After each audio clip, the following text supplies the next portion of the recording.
Today, we're putting the DFlasher tune on our X5 Diesel. According to the numbers, it's going to gain approximately 100 horsepower and 200 foot-pounds of torque, which in my mind is absolutely insane. Being a diesel and all, I mean, there would be some pretty significant torque gains, but the fact that you could just flash it and get that kind of power, it sounds a little hard to believe, but we're going to find out. This is our 2011 BMW X5 Diesel. It is deleted previously and it does have a tune with a few bits in the engine bay. The tune is from 2013. We don't know exactly what flavor it is. It's likely just a stage 1 to turn off the check engine lights and whatever miscellaneous lights that would pop up. It's been a great daily driver. The fuel economy is fantastic, but it's always been missing something.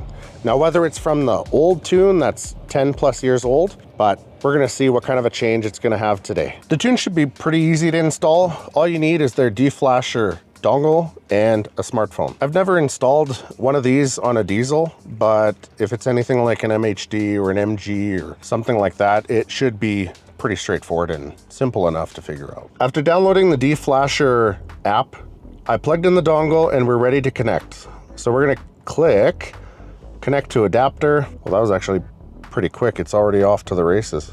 I do have the ignition pressed twice. Just be cautious when you're doing a flash to make sure that the battery's on a tender if your battery's a little bit weak. So when you do end up buying the DFlasher dongle, you'll have to provide them the VIN number and everything. So I'd imagine there's, with the encryption, it's gonna be tied to your VIN specific. Look at that, connect to car.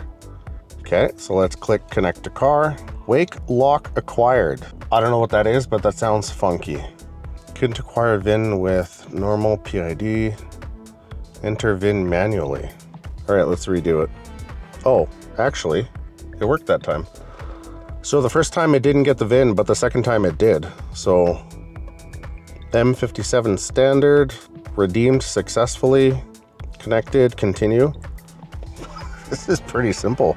So it shows your license, ECU info, TCU info.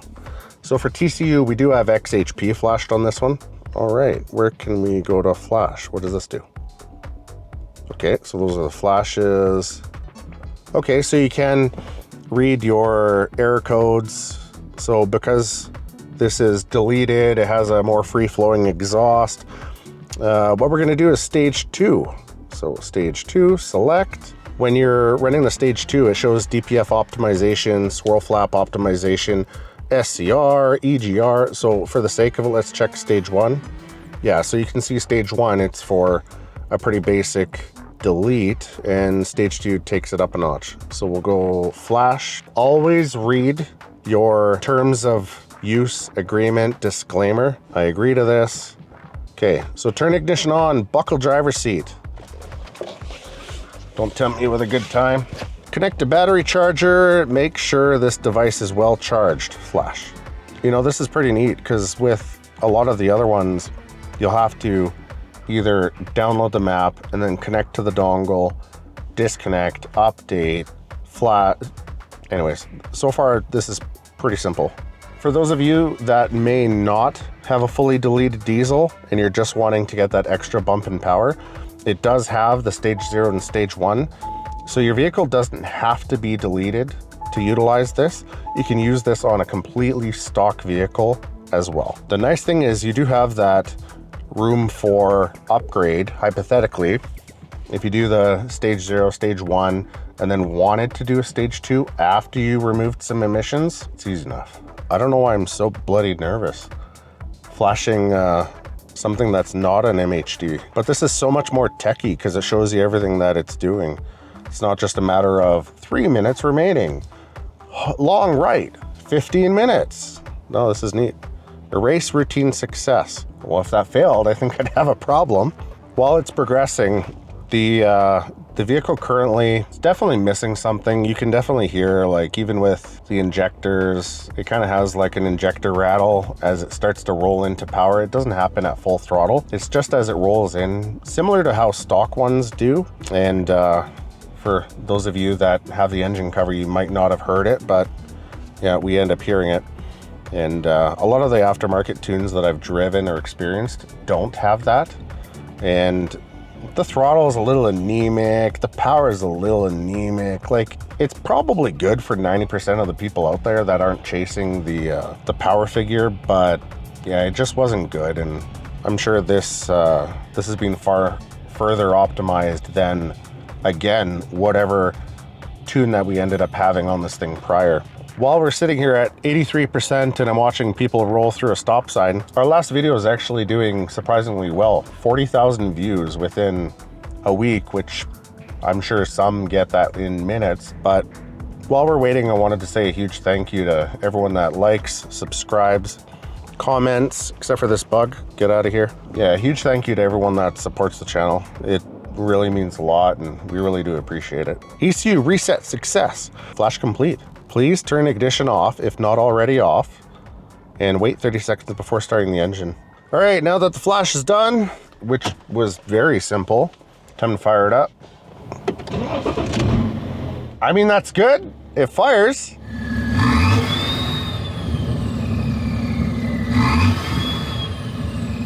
Sounds different. Man, I didn't expect it to sound as different as it does.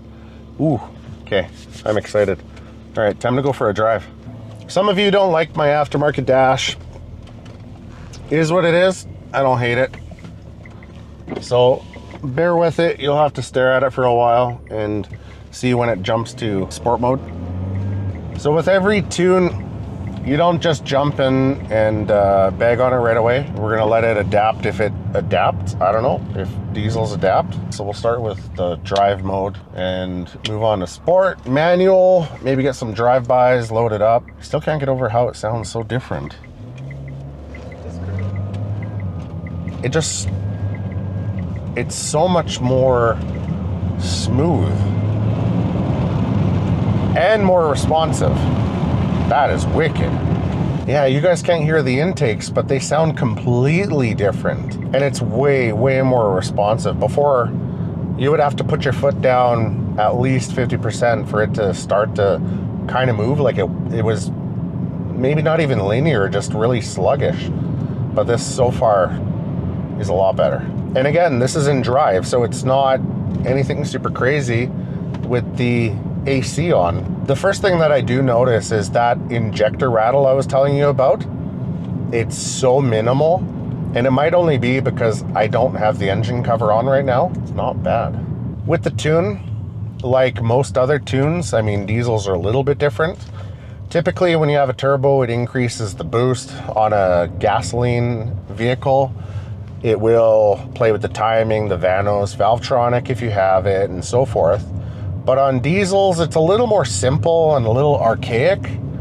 But on this, it's a lot of the fueling that is changed, the rail pressure boost, the transition for the two turbos. I'm not gonna act like I know exactly what's baked into this tune, but typically for a tune, those are the things that you would notice are different.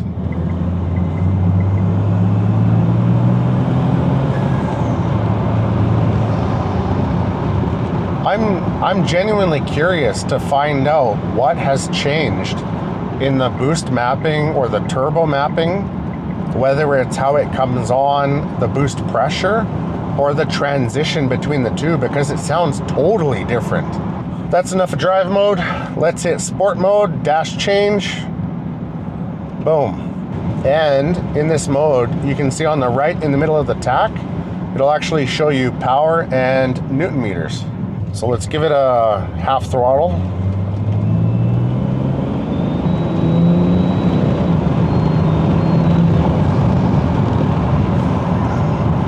Man. You leave a cloud of smoke behind you and you're gone. And that wasn't even full throttle. Oh, that is wild.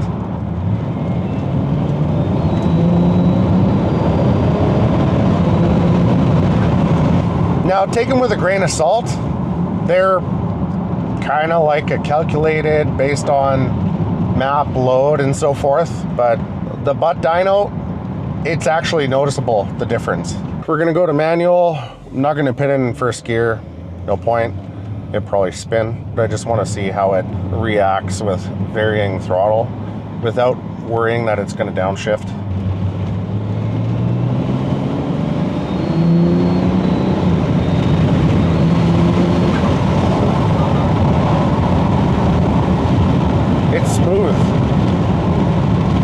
definitely good. So for power, definitely better than whatever tune we had prior. For drivability, much nicer, especially for the throttle and the response. It does sound different, which is a big bonus. It does sound better.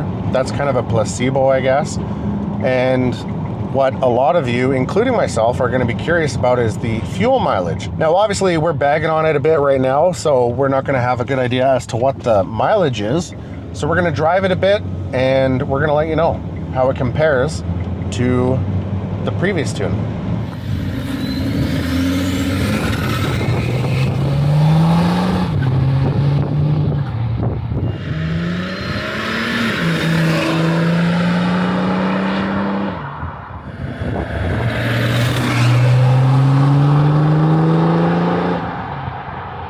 Did it gain 100 horsepower at about 200 foot-pounds? Yeah. Over a stock one, absolutely it did. Again, we don't know what was on here prior, so it might have been a stage 1, but it is definitely better than before. Would I recommend it? Absolutely. It's a Canadian company, it's cost effective, it's noticeably better in performance, and without a doubt, it's definitely what your M57 needs. We're gonna get back to you guys after we've driven it more, especially for the fuel mileage, but what do you guys think? We're kind of throwing around the idea of either lifting it or lowering it. And I haven't decided. It's getting wheels regardless and probably sport flares, but let me know down in the comments what you guys think, because I'm a little bit torn. I want to lift it, but I also want to lower it. I don't know what I want to do. As always, feel free to like and subscribe. We'll see you guys in the next one. Hell yeah, diesel. Diesel.